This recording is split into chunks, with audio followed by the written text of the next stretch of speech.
Tak mne sa z krajnej dráhy beží a super, aj naposledy som zbehol osobák z 8.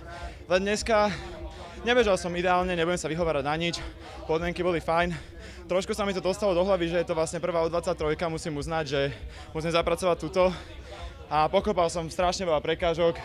Bolo by to lepšie, keby je to čisté, ale tak keby neexistuje, som rád, že som tu a snáď o 2 roky teda. Ale tie kopanie do prekážok začali až vlastne po polovici, tak dovtedy si bol spokojný, alebo už aj predtým boli nejaké problémy? Tak štart bol slabší, o dosť, jak zvyknem, akože nič moc.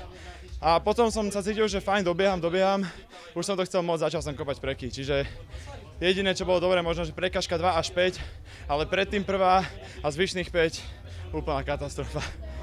To spôsobilo aj v závere, že nejako možno aj došli už sily, lebo tú poslednú si v podstate ako keby aj úmyselne kopal úplne napriamo nohou. A nekopal som úmyselne, len som to proste už neutiahol z toho, že som naozaj sa rozhodil a proste nebolo to ako ideálne vôbec. Portugalčan vedľa teba, že spadol, to ťa nejak vyrušilo, alebo nevnímal si to? Ani som nevedel úprimne, toto hovorím, že celé bolo na hlave dneska mojej a tu som nezvládol tak, jak by som asi mal. Takže ale skúsenosť každopádne, ktorá ťa asi môže posunúť. Skúsenosť veľmi cenná, ja som šťastný, že som tu.